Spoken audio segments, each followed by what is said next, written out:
Halo, kembali lagi dengan Dullah Techno, dan pada video kali ini saya akan sedikit sharing mengenai pengalaman saya dalam merekomendasikan laptop buat kawan-kawan saya yang pengen beli laptop baru dengan budget yang mereka punya, dan kira-kira apa saja sih kesalahan-kesalahan umum yang sering kali itu terjadi waktu orang-orang itu mau beli laptop baru.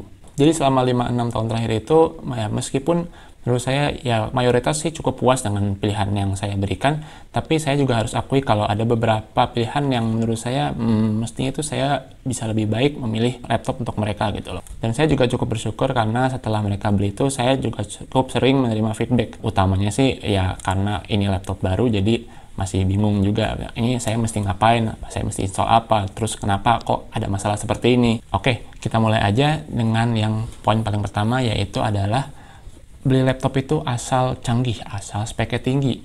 Jadi kalau memang kita mau beli laptop itu memang spek itu penting ya, kita perlu beli Intel Core sekian, RAM sekian, storage sekian.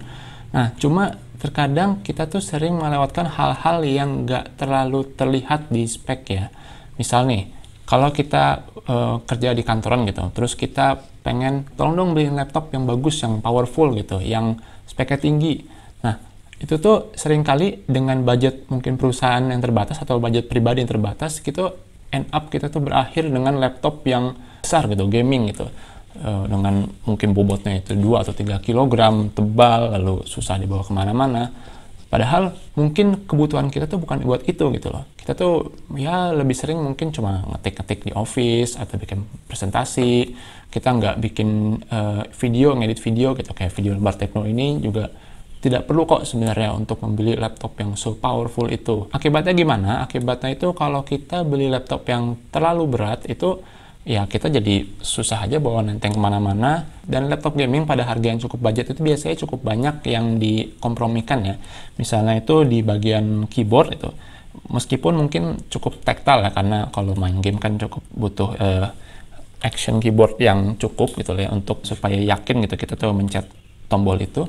Tapi dia juga bisa dibilang kurang enak juga kalau buat ngetik cepat gitu, karena dia travelnya itu kurang pas didesain buat ngetik-ngetik. Lalu juga kualitas trackpad, karena ya kalau kita main game kan mungkin kita pakai mouse ya, jadi bukan pakai trackpad seperti ini. Misalnya nggak mungkin kita main Counter Strike Go gitu kita mainnya pakai trackpad, ya ada aja sih orang gitu, tapi yang itu nggak banyak lah, dan kita pasti kebanyakan pakai mouse. Dan sebagai yang bikin laptop itu supaya harganya murah, ya kan bisa aja ini dimurahin gitu, dijelekin gitu, buat ya bukan jelekin sih ya, tidak sebagus pada laptop-laptop kerja lainnya gitu untuk masalah trackpadnya. Lalu di sisi lain juga kualitas layarnya itu kalau dibuat main game itu mungkin ya sekedar Full HD aja, cuma akurasi warnanya itu bisa jadi agak-agak off gitu, agak-agak kabur, tidak sesuai dengan harapan kita kalau kita tuh mau ngedit gambar gitu, dimana kita butuh gambar akurat supaya begitu kita kasih ke orang lain tuh gambarnya warnanya tuh sesuai dengan keinginan kita. Nah, untuk laptop gaming itu seringkali itu dikompromikan gitu, jadinya nggak sesuai warnanya. Dan yang cukup penting juga itu adalah pemilihan prosesornya. Itu belum tentu kita butuh prosesor secanggih itu gitu. Kita nggak perlu mungkin Intel Core generasi 10 yang punya octa-core atau quad-core yang clocknya tinggi sekali. Nah, itu belum tentu kita butuh, karena bisa jadi yang kita butuhin itu mungkin adalah laptopnya itu hemat baterai gitu, dimana kalau kita pakai prosesor yang terlalu kuat, sementara efisiensi prosesornya itu nggak terlalu bagus-bagus amat, kayak punyanya Intel yang terakhir, itu malah bisa ngabisin baterai secara cepat gitu. Sementara kita kan butuh buat kerja dan pindah kemana-mana gitu kan, sayang juga kalau kita habiskan power sebanyak itu padahal kerjaan kita nggak terlalu berat. Nah, ngomong-ngomong soal prosesor, kesalahan umum yang berikutnya sering terjadi itu adalah soal pemilihan prosesornya itu terlalu jadul gitu. Misalnya nih kita mau beli laptop, tapi gampang aja ngomong kita pengen beli laptop Core i5 gitu loh. Nah, padahal Core i5-nya itu Core i5 generasi berapa dulu? Bisa jadi mungkin generasinya itu udah agak lama gitu, mungkin generasi ke-6 gitu, atau generasi bahkan ke-4 yang masih Haswell yang dari tahun 2013. Nah, jangan sampai kita beli prosesor itu yang terlampau tua, karena meskipun kalau secara performa itu ya peningkatannya dari tahun ke tahun mungkin dikit, hanya saja soal efisiensi dayanya gitu, itu biasanya jauh lebih jelek prosesor lama. Nah, efisiensi daya itu ngaruh kemana? Yang pertama adalah soal baterai, yang keduanya itu adalah masalah manajemen panasnya itu.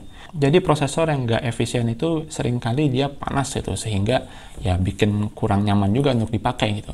Makanya laptop-laptop dari tahun ke tahun itu seringkali makin tipis karena dia makin efisien secara thermalnya ya. Pada saat video ini dibuat, prosesor yang paling baru itu kalau dari Intel adalah generasi 10. Biasanya itu kodenya i5 10 bla bla bla bla gitu, misal untuk i5-nya. Lalu untuk AMD adalah Ryzen 4000 series. Jadi Ryzen misalnya Ryzen 5 habis itu 4500U. Jadi sekali lagi mohon berhati-hati saat memilih prosesor, karena kalau menurut saya sih paling untung itu kalau kita beli prosesor generasi paling baru. Jadi jangan beli yang lama lah, kecuali memang Anda lagi sangat terbatas secara budget. Lalu kesalahan berikutnya yang sering terjadi adalah kita karena mengincar storage besar, kita itu memilih laptop dengan hard disk drive. Nah, zaman sekarang itu SSD udah sangat murah ya.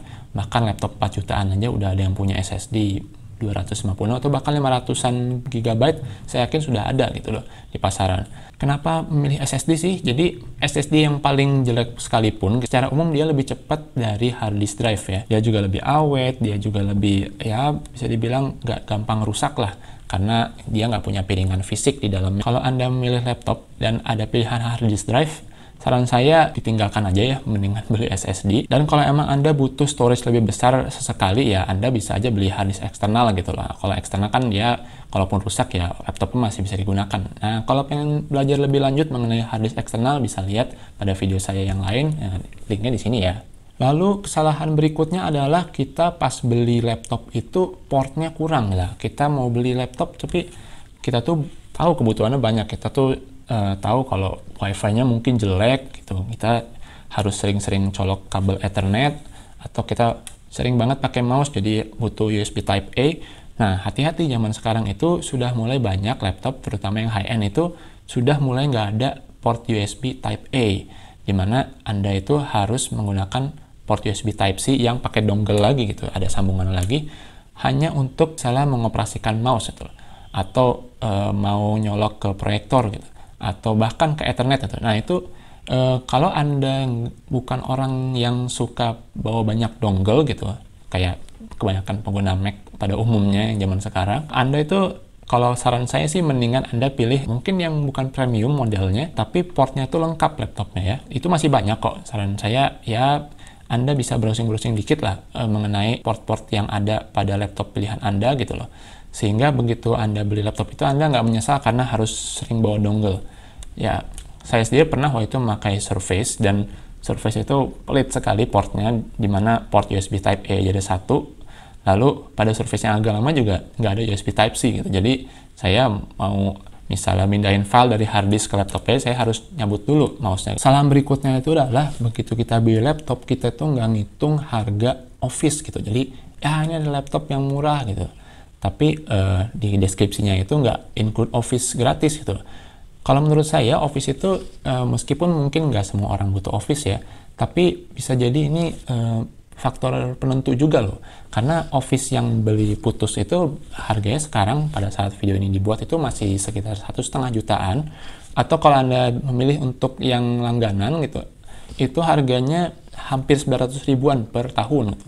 Kan itu ya cukup mahal ya. Kalau saya pribadi sih saya nggak beli Office karena saya disediakan oleh tempat kerja saya. Tapi buat Anda yang nggak begitu ya bisa dipertimbangkan kalau Anda itu kalau beli laptop coba cari yang udah include Office. Atau ada sih masih sedikit laptop-laptop yang dijual DOS aja. Nah itu kalau saran saya sih kalau Anda bukan pengguna Linux ya mending dihindari aja deh, karena dengan tidak adanya operating system itu artinya Anda kemungkinan akan banyak sekali harus install driver begitu setup laptopnya, dan jadi agak repot di depannya. Apalagi kalau Anda nggak punya kawan yang bisa diandalkan buat bantuin Anda setup laptop. Dan yang terakhir yang mau saya bahas adalah soal upgradability, atau laptop itu bisa di-upgrade atau enggak. Nah, kenapa upgradability ini cukup penting untuk sebagian orang? Karena orang itu kadang mau beli laptop itu untuk jangka waktu panjang sekali ya, atau dia concern dalam jangka waktu panjang itu bakal ada komponen yang rusak di laptopnya, sehingga itu perlu diganti gitu. Misalnya untuk storage itu, atau RAM-nya bermasalah. Kalau laptopnya upgradable itu artinya komponen-komponen dalamnya itu bisa diganti.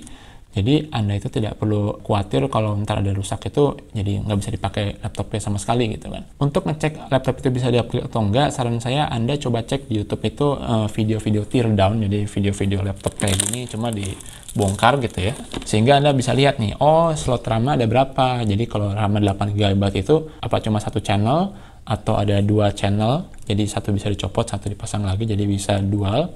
Itu biasanya bagus ya kalau untuk sistem AMD. Atau satunya itu solder, jadi nggak bisa diapa-apain, satunya lagi adalah dia bisa diganti. Kalau prosesor udah pasti nggak bisa diganti ya kalau untuk kebanyakan laptop.